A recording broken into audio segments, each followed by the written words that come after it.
the first to know. Nsem-Pii TV. It is indeed a Black Wednesday. It is a very, very sad situation. In fact, Nsem-Pii said, yenti ya humpeni semda ewo mayimu. Na yede words of comfort and consoling at the core Emma Ghana this year Mabusuya Kechira, in fact, or more Ashresa this year. It has been confirmed by the Chief of Staff, the Honorable Julius Debra, say Ghana nyina ye bambo asue ye Kadinia wodi animu Minister for Defense Dr. Idodomane Boama. In fact, wahere ne kra in this unfortunate helicopter crash. Also, na Minister for Environment, Science and Innovation, Alhaji Dr. Ibrahim Mutala Mohammed, MP for Tamale Central, also Alhaji Muniru Mohammed, Acting Deputy National Security Coordinator. That one also today's helicopter at this unfortunate incident. SCA Dr. Samuel Sapon, former KMA boss, is our Vice Chairman for the NDC. Mr. Samuel Abwaje, former parliamentary candidate for the National Democratic Congress. Squadron leader Peter, flying officer Chum Ampadu, and a Sergeant Ernest Ado.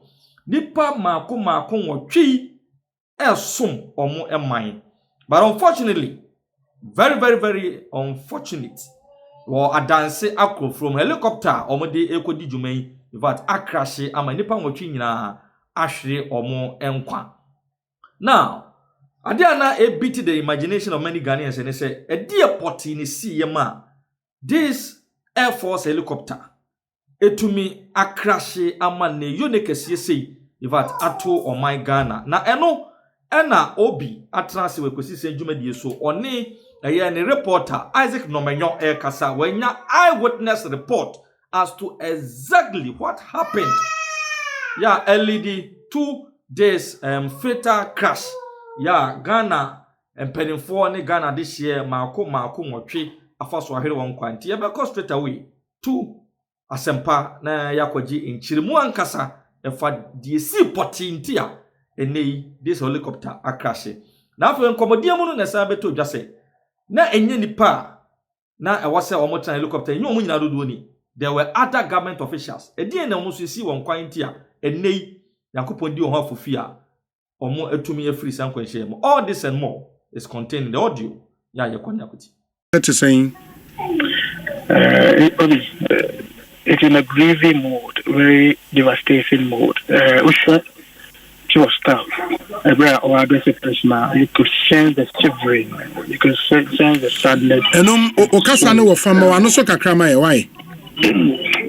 But what do you mean? Yes. Okay. In America, say more there were double house be a raho.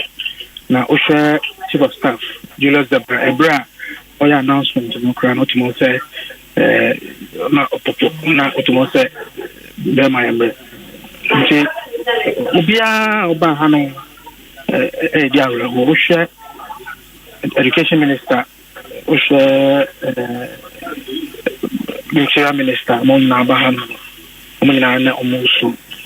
You know, I said, after announcement, the hierarchy of the defense ministry and our government, led by the vice president, there was more of further discussion about the issue. I was an interior minister, so can't delegation on an emergency and on to one to me uncle. And so this mood, I'm getting the mood in a very grieving mood, very sad, very devastating. Yeah.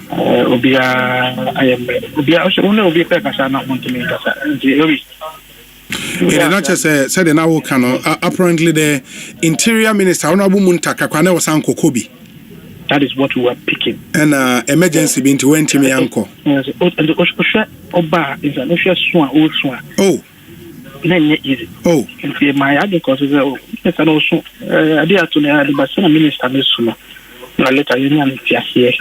Say no, I was say an unconcerned, but again information man I would say or come now on your legends and I want to be on Kobe.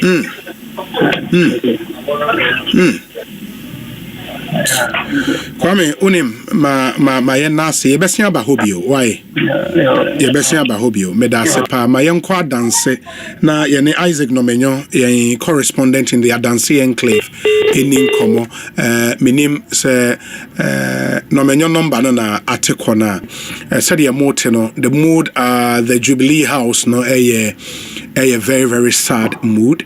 The whole Ghana is sad and enye one nipa watwe in one helicopter crash. Isaac Nomenyo akwaba nete saying ya me adumo obi na mo brofu yedru ho anase waba back to oboase dabi o ya da so brofu yedru ase si ame no kase aha de enye ni se be free kromo ane oh enti eden na obetimi akache sisi ano the chief of staff amana ye official nipa nwotwe na ewo helicopter ni mo nyina ahwe won kwa including 2 cabinet ministers Dr. Maneboama and Dr. Mutala Mohammed yaten so say Dr. Samuel Sapon eka ho former parliamentary candidate bi ka wansa na soja for be miensa enso eka ho it's now official enti eden na mo so mo apeki wo former mobetima ka train obi se sia me no ka say there be hu say penifoni bebre Lands and Natural Resource Minister omo so ababedura Asante Regional Minister wa ha Asante South Regional Police Commander e wa ha KMA boss Kizuba omo so e wa ha penifoni obi titiri mo bo eye edini nyina na obi de tienie uba betu eye brofodu krom ha make sure ukita car koreba unya baby na wa pake because amanfo ankranko amodu wa ankasa cars ba ye ene apaimu penifo cars ena bambofo ambulance fire service omu nyina wa ha na dientia ema apaimu penifo na adoso ewo aha nyina ene se ene na national program bi koso ewo oboase program ni nyina almost land of the responsible cooperative mining and skills development program. And many appear na koso ewo oboase titande no eba no na kwakwa se penifo ni bebre eba honom iti ho ena na me ho anopa ebo be 11:04 am anopa ya 11:04 am and assembly member was the command electoral area market a friend of so and all the two men say Matthew on electoral area na and I'm see that in one case I'm call and what I say helicopter on before then would become a minion and say AGA for helicopter and I know to say a better see it's a better we want to extra AGA for the program national AGA for no so it will call MD any senior stability manager and I'm called this woman and I'm so at name and you want there it will be free one of the bar Asante South regional commander or other born a man yes as some say and mate now when we say Jackson helicopter I'm a nipa woman or I'm in asset assembly man and I was say now it's like a crowd on the back of say one in say by force landing and abeno aba ICA into no forest mudie park die ni wa helicopter ebetimi abesi ewo forest no itimi dia ni say by force landing name assembly man say akati honda me dika kaja say so ma me pictures ni video kwensiri and ba me de kire no confirm ya to mo kraka and I before ye dia be de ba refie mo wa ne bedura no me nia esewani enso ka kire nipa ba be gu a ba be hia de nya asam ketwa na de tienye ase ufri ekronum ko bia forest ni mo a wujina ko ma wo pe no so pe sia de ngusie na akofom na ye beduru ha no na forest no na hu ngusie no e wo forest no ba pe sia de ngusie na akofom na efri ekronum ko forest ame baby we be for moto and e dia ko na wutimi fa empagwa bi anko just a warranty boot ana mining for safety boot ni bi and na obetimi ase ansana wetimi akọ moto ni siwa moto no kra no moto no ebe do be ko be 45 minutes drive ansana wesi no afọ pepo no na pepo no fro no enye beta ha se si akọ se musie na sa se e peja kakra pepo no so Iti ni beto mpanifo mienu ewa ha. Eno omo ma me nya me tie se.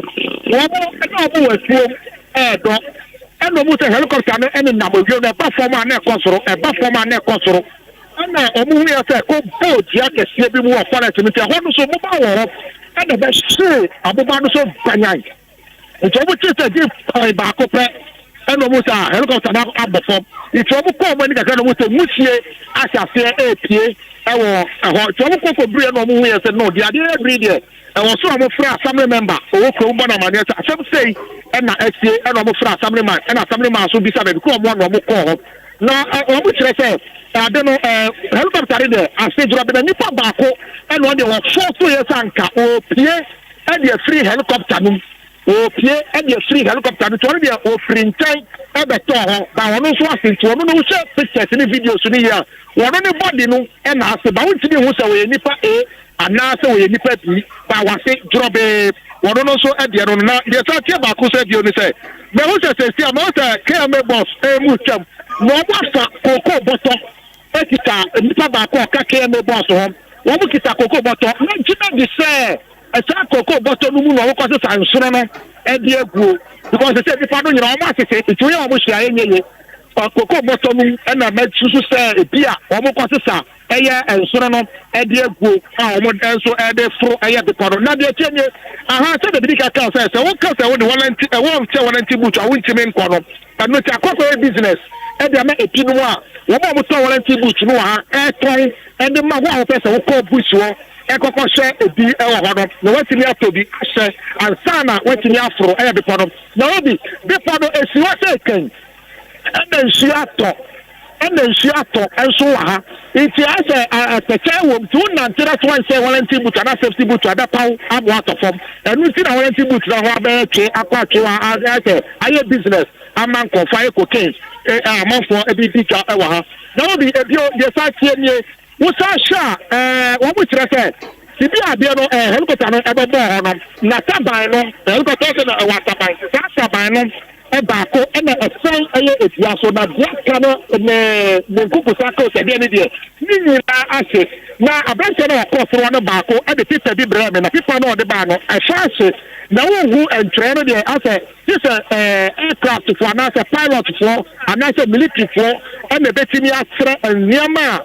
o ma trotro ewo eye first pipa no so na wo bi ebio usasha AG rescue team ewa ha National Ambulance for Ewa, Fire Service for Ewa, Ministers, MPs, Assembly members, how do you call it? MMDCs, and the others, Bebre, and now Womuna, Ababe Timuha, Omo Ababe, to be Mitiaka. Now you also back home and say, Tama, KM boss, no buy any minister, no Dinahano.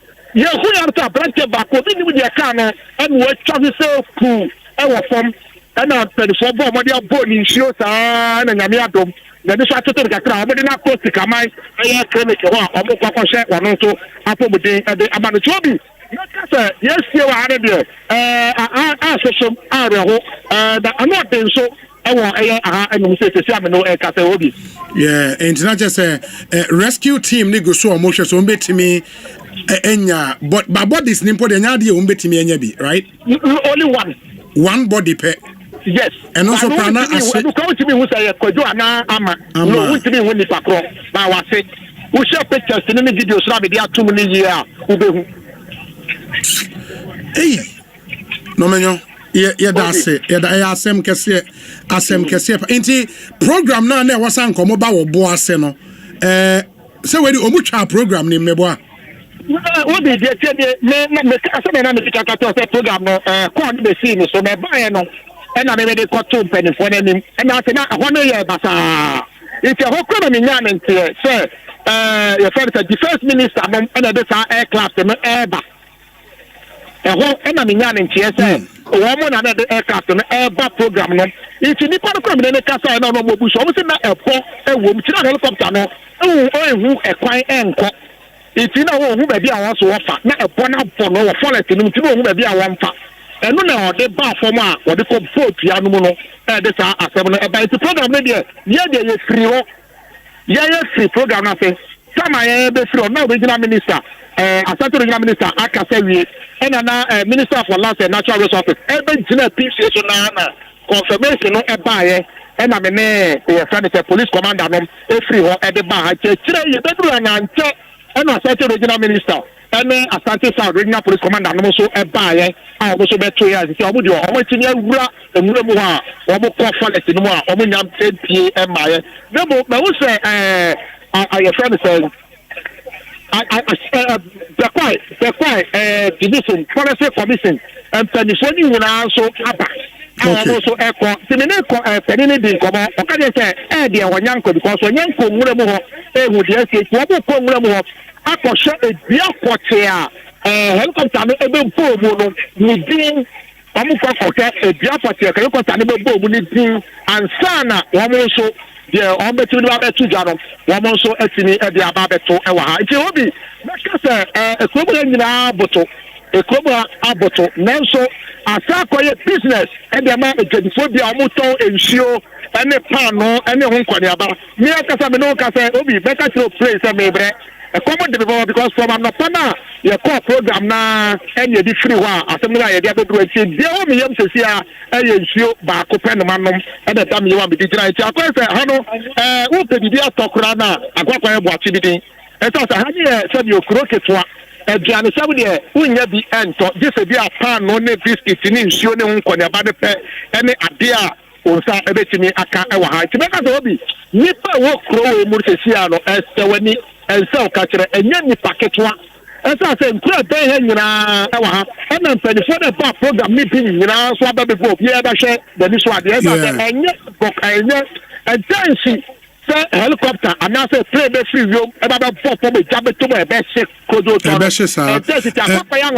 No my kai o mo ayetie yese no menyo bon modern etwa videos e dey sending we videos or dey sending in CC adanse brofu yedu e ho na asemisi nti wo ba wo be hu video no kro no said yesitie e mining town na no menyo dabi I have farming company okay okay into wo ba wo be hu ana djuma mo ye wa pa ye koko djuma pa na area koko juma pan wo ye wa area ha say de galamse de bi Nsem-Pii wa okay de bi ni ha into oba ye YouTube live stream na obeba ba be share videos ni nyina bia no menyo ye besan so aba wo hobio me na ase why mbate obi medase papa na se wo hwe program na ekoso wo boase enam so na mpanyifo yi eko for mo amunim no the launch of the Responsible Cooperative Mining and Skills Development Program. And a program bia na aban ehwe se yenuanom a involved in illegal mining. Say ye omo free illegal mining adwumani mu a wo se yenya bibi edema won a omo beye. Inti sa program na omo kwakokopa ho entoma eno ye one. Ansana na aban so aye na dwen se community mine na ewo ho under NPP no problems are there wo hunti aban na just say obedani mu kakra e no mo de responsible cooperative mining eba eno so na mo kwakopa ho ntoma ene enti wo hwe artwork the Ministry of Land and Natural Resources ya o mo share na in that artwork no na the special guest of honor for any program no na a president of the Republic of Ghana, John Dramani Mahama, on a special guest of honor. And Honorable Ama Emmanuel Ama Kofi Boanso, because in the ministry, it did not ever say on so ekobi. In the Oman Penny, say on no on Timmy enko. And Osha in Komoa a course, it was agreed, say ministers be any appointees be ebeko akwako gracie occasion ewo boase enti na Dr. Edward Omane Boama of course on na all lead team no edi won akometre government delegation na ekono na Dr. Omane Boama na lead won de wako the other persons who was agreed to join Honorable Muntaka Mubarak the interior minister baby AC nti ono wen to me anko. The other person in Swane was also a team na ho echo. Lawyer Sami Jemfi, ono nso akwantuo nti when to me and join the team no any omanko ena honorable Emmanuel Amakofi Boa ankasa ba Amaboa ye ni ministry adwument ono di kan ekoi ena na was a government delegation aka ne nso eko in the Dr. Omane Boama ena Dr. Mutala Mohammed join a chopper no and as a helicopter military helicopter no de koi enti ordinarily no na omo e wasanke wa chopper nim eko from government side no ye Dr. Omane Boama Honorable Muntaka Mubarak lawyer Sami Nsem-Pii ena Honorable Amakofi Boa di kan koi Muntaka Mubarak emergency wentimi anko Sami Nsem-Pii nso tu kwan enra into ono nso wentimi an join ene you know enti that's really what happened and unfortunately Dr. Omane Boama and Honorable Mutala Mohammed joining as I said Omane was to lead the delegation no obekai speech on behalf of President John Dramani Mahama and the eeii akwakusi inti it's a terrible situation very terrible enyasem de kra men Canada na the agency under the Ministry of Lands and Natural Resources sa program we ehye wonase the National Alternative Employment and Livelihood Program in this agency way na ekwako dis adwuma no ewo boase national coordinator for this program Frank Pedro Asare Frank akwaba na we dey me musa say say minim say ya asem kese pa na ato ye nyina asem ni see na we di kan wo boase right obi gedi kan ma mentia obi a wotie yen na yemma abusuafo a omahwere omodehye Ghana manyina yemobia yako bichie kese na abo Ghana man asem we ebin sida say Minister of Defense and then Minister for Science, Environment and Technology I tu kwan akoye adwuma wo omani dimu na atorenchem sei ebesi menia yenyina ya boto no kre say Ministry of Lands and Natural Resources and the same koto cabinet enim say kwanya illegal mining yefa so ekonono nsusuye mu no say etumi de ekwanfoforo ba say ye bibia efe ni cooperative mining na ebetumi aboa emaki yatumi atu ase na nam so mampani ankasa no owo position no gisa age